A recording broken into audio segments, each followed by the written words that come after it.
Le couvre-feu à 20 h, les week-ends et les jours fériés ne cessent de faire couler encre et salive. Entre difficultés de transport, spéculation des prix, morcellement des itinéraires et différentes dérives et bavures des forces de l'ordre à l'égard de la population ponténégrine, celle-ci est à bout de souffle. La preuve, dans cette vidéo que vous allez suivre, l'on assiste à une altercation entre un agent de la Légion de gendarmerie en poste à la barrière érigée à hauteur de la station d'essence de Matendé dans le 2e arrondissement de Mvumvu et un conducteur de bus de transport en commun refusant visiblement de payer la maudite somme de 500 francs comme taxe circonstancielle pour pouvoir passer. Nous sommes là le samedi 8 mai à quelques minutes de l'heure du couvre-feu. Tout le monde est pressé et un embouteillage monstre se crée faute de ce trouble à l'ordre public.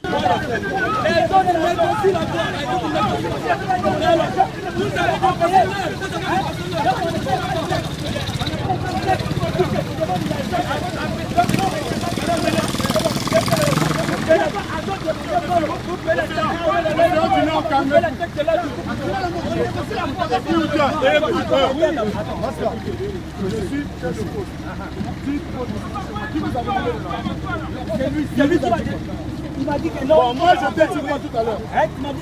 Je t'ai dit quoi? Je t'ai dit quoi? On ne peut pas se finir.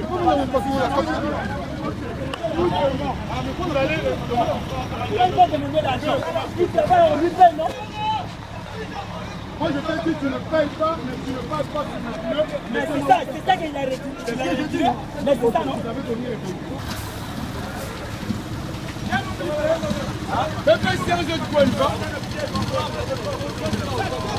voilà, demandez.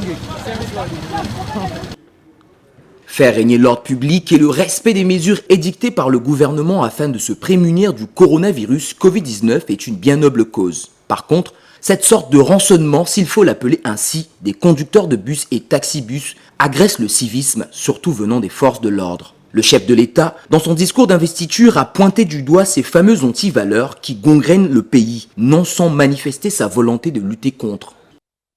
Je veux un État protecteur, un État de droit, où la gouvernance publique opère dans la transparence et sous le contrôle des élus du peuple.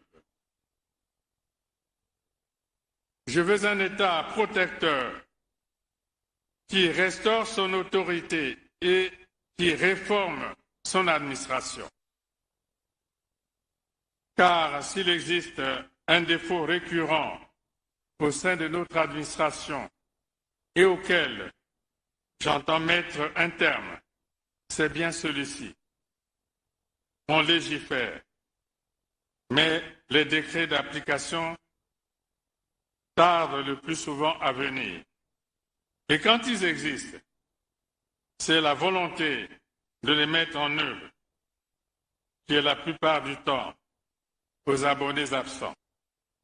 En résumé, ce ne sont pas les outils qui manquent, c'est le courage de s'en servir. Eh bien, ce courage, soyez-en persuadés,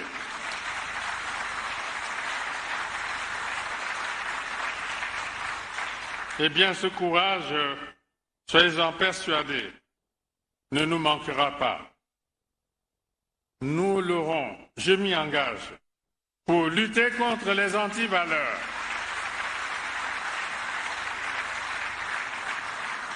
Nous l'aurons, je m'y engage, pour lutter contre les antivaleurs dans les administrations et les organismes publics. Bien souvent, les Congolais sont au courant de leurs droits, mais confrontés à une peur farouche et viscérale des représailles, se résignent à se taire et à subir, malgré les différentes voies de recours permettant de garantir et de défendre leurs droits. Cela est bien dommage.